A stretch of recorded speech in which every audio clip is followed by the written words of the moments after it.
विद्यार्थी मित्रांनो, कालच्या आपल्या पिरियडमध्ये आपण छत्रपती शिवाजी महाराज आणि त्यांचा कालखंड इसवी सन 1630 ते 1707 या कालखंडामध्ये घडून गेलेल्या विविध घटना घडामोडी म्हणजे त्या आधारावरचा सिलेबस पाहत असताना प्रकरण पहिले मराठ्यांच्या इतिहासाची साधने. आणि मराठ्यांच्या इतिहासाची साधने पाहत असताना छत्रपती शिवाजी महाराज आणि त्यांचा कालखंड 1630 ते 1707 या कालखंडामधल्या साधनाची माहिती पाहत असताना सर्वप्रथम आपण वाङ्मयीन साधनाची माहिती पूर्णपणे अभ्यासली.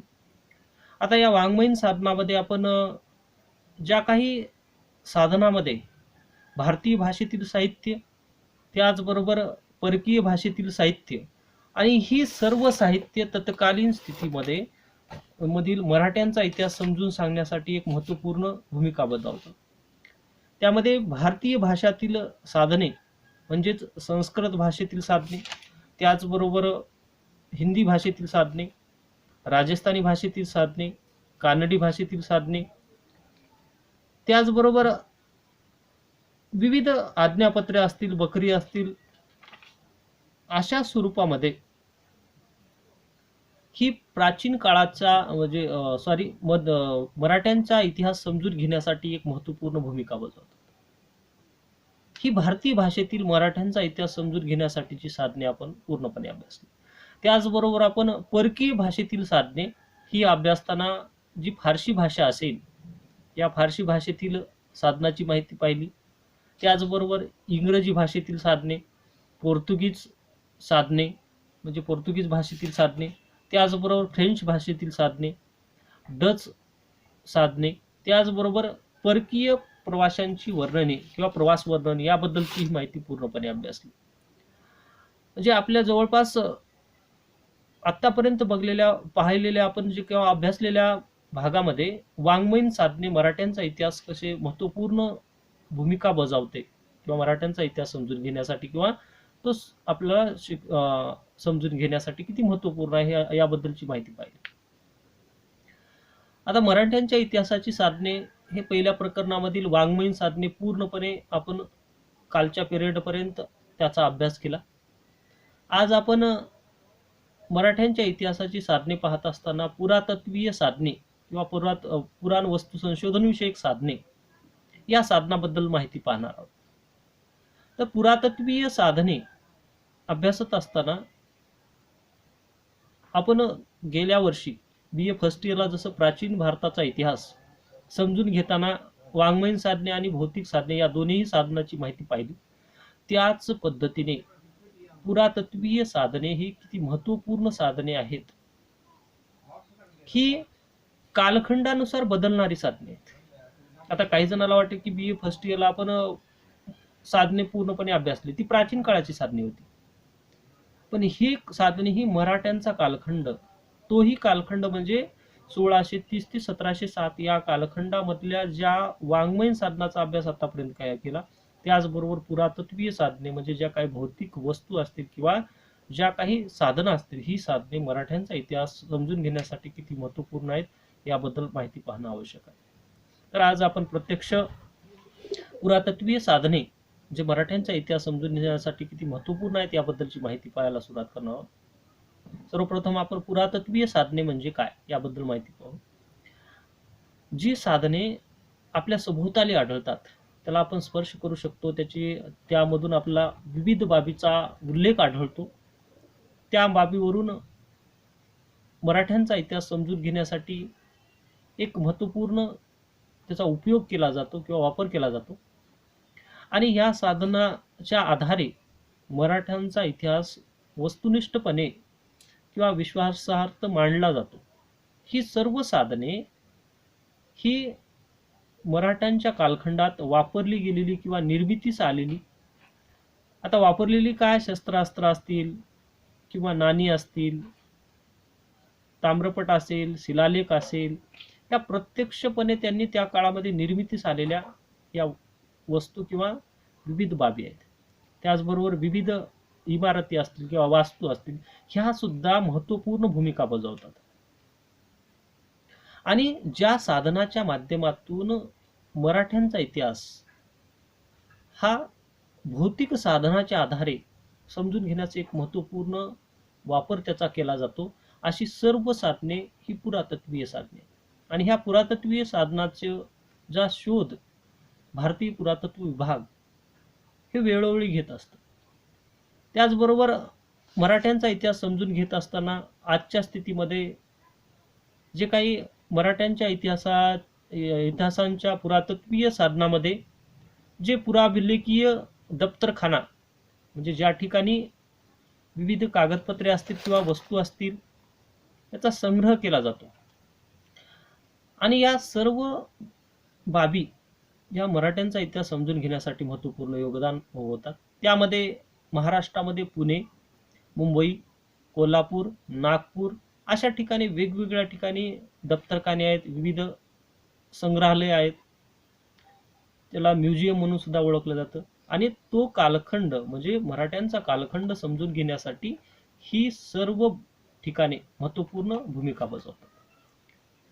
आता आपण प्रत्यक्षपणे मराठ्यांचा इतिहास समजून घेताना ज्या पुरातत्वीय साधनाच्या आधारे आपल्याला समजून घ्यायचं आहे, त्यामध्ये आपण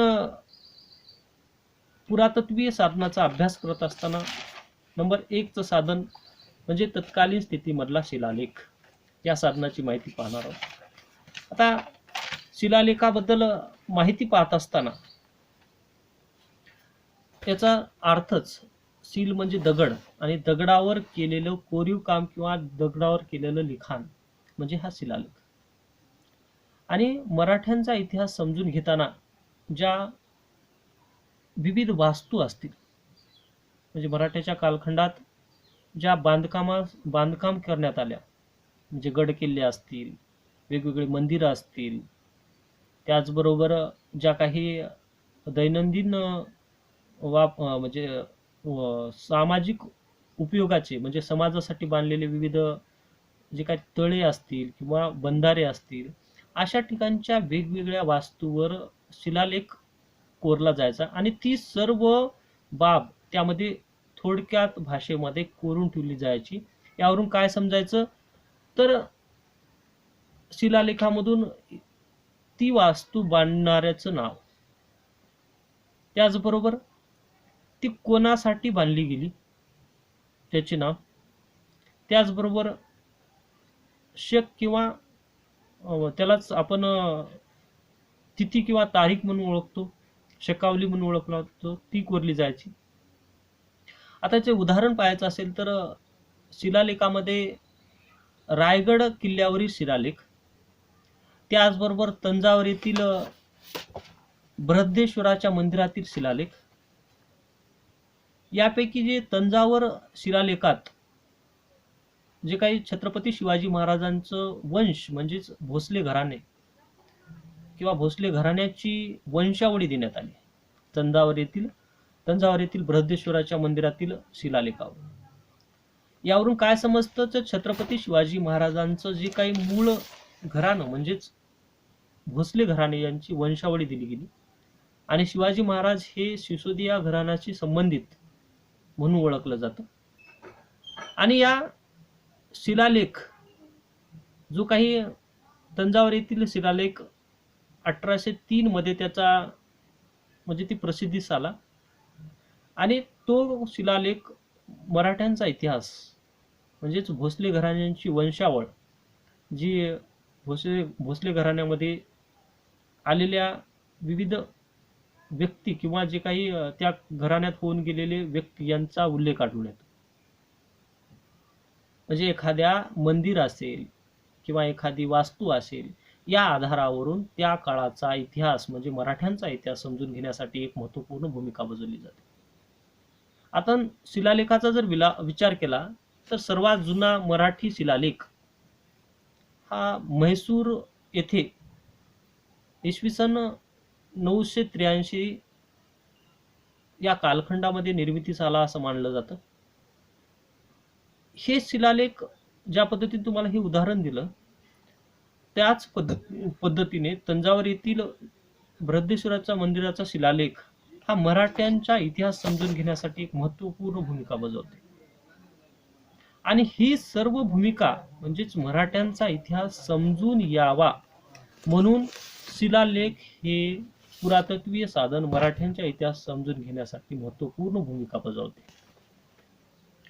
आणि या शिलालेखावरून म्हणजे तंजावर येथील बृहदेश्वराच्या मंदिरातील शिलालेख, रायगड येथील किल्ल्यावरील शिलालेख यावरून मराठा कालखंड, मराठ्यांच्या कालखंडात घडून गेलेल्या घटना घडामोडी, त्याचबरोबर वास्तूची निर्मिती, त्यासाठी लागलेला खर्च, कोणत्या व्यक्तीने बांधला, या सर्व बाबीची माहिती समजून घेण्यासाठी शिलालेख हे महत्त्वपूर्ण भूमिका बजावतात. त्यामुळे कोणतीही इमारत किंवा वास्तू आजच्या स्थितीमध्ये आपण बांधत असताना एखाद्या दगडावर त्याचं वर्ष, आपल्या कुटुंबातील व्यक्तीचं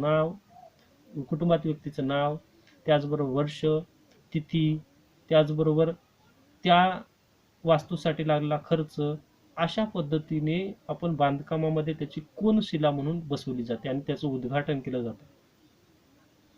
यावरून एखाद्या व्यक्ती ती वास्तू पाहण्यासाठी आली किंवा एखादी इमारत पाहण्यासाठी आल्यानंतर ती केव्हा बांधली गेली, त्याला खर्च किती आला, अशा बाबीची माहिती मिळण्यास मदत होते. म्हणून मराठ्यांचा इतिहास समजून घेण्यासाठी जे पुरातत्वीय साधन आहे त्यामधला शिलालेख हे महत्त्वपूर्ण साधन म्हणून ओळखलं जातं. आणि त्यासाठी मराठ्यांचा इतिहास समजून घेण्यासाठी शिलालेख हे महत्त्वपूर्ण साधन आहे यावरून आपल्याला समजतं.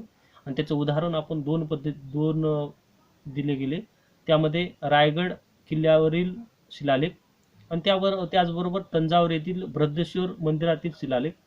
आणि ह्या शिलालेखाच्या माध्यमातून छत्रपती शिवाजी महाराजांचे जे वंशज म्हणजे भोसले घराणे आणि त्यांची वंशावळ या सर्व बाबीची माहिती मिळण्यास मदत होते. हे झालं मराठ्यांचा इतिहास समजून घेण्यासाठीचं महत्त्वपूर्ण साधन म्हणजे शिलालेख. आता नंबर 2चं साधन म्हणजे ताम्रपट. आता ह्या ताम्रपटाबद्दल माहिती पाहत असताना सर्वप्रथम आपण ताम्रपट म्हणजे काय याबद्दल माहिती पाहू. तांब्याच्या पत्रावर केलेलं लिखाण किंवा कोरीव काम केलेलं संक्षिप्त स्वरूपात किंवा जी मांडणी करण्यात आली ही मांडणी म्हणजेच मराठ्यांचा इतिहास समजून घेण्यासाठी एक पुरातत्वीय साधन म्हणून त्याचा वापर केला जातो. आता ही ताम्रपटाची संकल्पना ही मराठ्याच्या इतिहासामध्ये विविध ठिकाणी आढळून येते. त्यामध्ये मराठ्यांचा इतिहासाबद्दल माहिती पाहत असताना मराठी कालखंडामध्ये विविध धातूचा वापर हे वेगवेगळ्या चलन व्यवस्थेसाठी म्हणजे नाण्यासाठी सुद्धा वापर केला जायचा. त्याचबरोबर विविध पत्रे तयार केली जायची, म्हणजेच त्यावर लिखाण करण्यासाठीचं एक आपण कागदाचं जसं वहीचं पेज असतं त्याच पद्धतीनं धातूपासून म्हणजे तांब्याच्या पत्रापासून पातळ असा पुठ्ठा बनवला जायचा आणि त्यावर योग्य अशा बाबीची नोंद केली जायची. आता या ताम्रपटावरून किंवा ताम्रपट कशासाठी वापरलं जायचं, छत्रपती शिवाजी महाराजांचा कालखंड असेल त्यावेळेस ज्या काही धार्मिक स्थळं असतील, त्यामध्ये मंदिर असतील, मठ असतील किंवा जे काही वतन असेल, एखाद्या व्यक्तीला एखादा भूप्रदेश दिला असेल, ते कोरण्यासाठी किंवा ती बाब लिखित स्वरूपात मांडण्यासाठी म्हणून ताम्रपटाचा वापर केला जायचा. वेगवेगळी मंदिरं किंवा मठ असतील या ठिकाणना जमीन किंवा ज्या अन्य बाबीची त्यांना पूर्तता केली जायची किंवा भेट म्हणून त्याला दिली जायची, ती बाब तांब्याच्या पत्रावर कोरीव काम करून त्याला तो पुरावा म्हणून दिला जायचा आणि ही बाब विश्वसनीय मानली जायची. असे ताम्रपट वेगवेगळ्या भागामध्ये म्हणजे महाराष्ट्रातल्या वेगवेगळ्या भागामध्ये ते आढळले गेले आणि यावरूनच छत्रपती शिवाजी महाराजांचा कालखंड आणि त्या कालखंडामध्ये घडलेल्या घटना, म्हणजेच त्यांच्या कालखंडामध्ये वेगवेगळ्या ठिकाणी सापडलेले ताम्रपट, यावरून सामाजिक स्थिती, धार्मिक स्थिती आणि राजकीय परिस्थिती या विविधांगी बाबीची माहिती मिळण्यास मदत होते. हे झालं ताम्रपट. त्यानंतर नंबर 3 आहे ते म्हणजे नाणी. आता मराठ्यांच्या इतिहासाचं प्रमुख साधन किंवा महत्वपूर्ण साधन म्हणून नाणी म्हणून ओळखले जाते. आपण त्याला चलन व्यवस्था म्हणतात. आता या नाण्यावरून काय समजतं तर तत्कालीन स्थितीमध्ये जे राजा आहे त्या राजांची नाणे, त्यांचा कालखंड, त्यांची अर्थव्यवस्था, धार्मिक स्थिती, त्याचबरोबर त्या कालखंडामध्ये असणारी व्यापार वाणिज्य याबद्दलची माहिती मिळायला सुरुवात होते. तर छत्रपती शिवाजी महाराजांच्या काळाचा विचार करता छत्रपती शिवाजी महाराजांची जी राजधानी रायगड येथे टाकसाळ होतं, जी आपण चलन व्यवस्था म्हणजे वेगवेगळे नाणी असतात त्या निर्मिती करणाऱ्या कारखान्याला टाकसाळ म्हणून ओळखलं जातं. त्या ठिकाणी छत्रपती शिवाजी महाराजांच्या कालखंडामध्ये 2 नाणी निर्माण झाली. त्याला होन व शिवराई ही नाणी किंवा त्याची नावे त्याला दिली गेली. आणि ही सर्व नाणी निर्माण झाल्यानंतर त्याचा वापर प्रत्यक्षपणे चलनासाठी वापर केला जातो. आणि त्यामध्ये छत्रपती शिवाजी महाराजांच्या कालखंडातील होन आणि शिवराई ही नाणी, त्यावर केलेलं लिखाण, यावरून छत्रपती शिवाजी महाराजांचा जो काळ आहे किंवा कालखंड आहे या कालखंडाची पूर्ण माहिती या नाण्याच्या आधारे मिळण्यास मदत होते. आता शिवाजी महाराजांच्या कालखंडाचा जर विचार करता त्या काळामध्ये ज्या काही नाणी होती ही तांब्याची किंवा ज्या अन्य धातूपासून केलेली नाणी, यावरून ही नाणी ही अर्थव्यवस्थेची एक महत्त्वपूर्ण बाजू म्हणून ओळखली जाते. छत्रपती शिवाजी महाराजांच्या कालखंडानंतर म्हणजेच त्यांच्या नंतरचा जो कालखंड आला त्यामध्ये प्रमुख त्यामधला महत्त्वपूर्ण काळ म्हणजे पेशवाईच्या काळामध्ये खाजगी टकसाळा सुरू करण्यात आल्या होत्या. आणि या टकसाळा तत्कालीन स्थितीमध्ये पुणे येथे आढळून येते. यावरून वेगवेगळ्या जे काही शासक, त्यामध्ये पेशवे यांच्याबद्दलची माहिती, त्याचबरोबर शिवाजी महाराजांच्या कालखंडातल्या विविध नाण्याचा संग्रह किंवा ती बाब एक महत्त्वपूर्ण भूमिका बजावते. यावरून मराठ्यांचा इतिहास समजून घेण्यासाठी एक महत्त्वपूर्ण साधन म्हणून वापरलं जातं. आणि या नाण्याचा आधार म्हणजेच जे काही मराठ्यांचा इतिहास या नाण्यावरच्या लिखाणावरून, त्याच्या वेगवेगळ्या आकार, जे काही त्याच्यावर केलेलं कोरीव काम, त्यावर केलेलं लिखाण, यावरून अनेक बाबीचा उलगडा होण्यास मदत होते.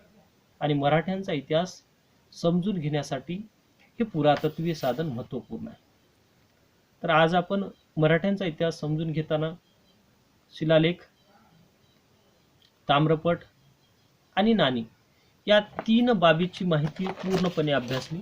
आणि ही सर्व जी काही साधने, जी पुरातत्वीय साधने, ही मराठ्यांचा इतिहास म्हणजे मराठ्यांचा भौतिक इतिहास म्हणजे मराठा कालखंडातील ज्या काही बाबी या विविध पुराणवस्तू संशोधन किंवा पुरातत्वीय साधनाच्या आधारे एक उपयुक्त भूमिका बजावतात. आणि त्यामुळेच मराठ्यांचा इतिहास समजून घेण्यासाठी ही साधने महत्त्वपूर्ण मानली जातात. तर आजच्या आपल्या या पिरियडमध्ये आपण जे आपला पेपर जो छत्रपती शिवाजी महाराज आणि त्यांचा काळ किंवा कालखंड इसवी सन 1630 ते 1707 या कालखंडाचा विचार करता प्रकरण 1 मराठ्यांच्या इतिहासाची साधने आणि त्या साधनामधील वाङ्मयीन साधनाचा अभ्यास कालच्या पिरियडपर्यंत आपण पूर्णपणे अभ्यासलं. आजच्या पिरियडमध्ये आपण पुरातत्वीय साधने याबद्दलची माहिती पाहिली आणि त्यामध्ये शिलालेख नंबर 1, नंबर 2 ताम्रपट, नंबर 3 नाणे याबद्दल माहिती पाहिली. आणि जे अन्य उर्वरित जे काही राहिलेले पुरातत्वीय साधने जे मराठ्यांचा इतिहास समजून घेण्यासाठी महत्त्वपूर्ण भूमिका बजावतात याबद्दलची माहिती आपण उद्याच्या भागामध्ये पूर्णपणे अभ्यासणार आहोत.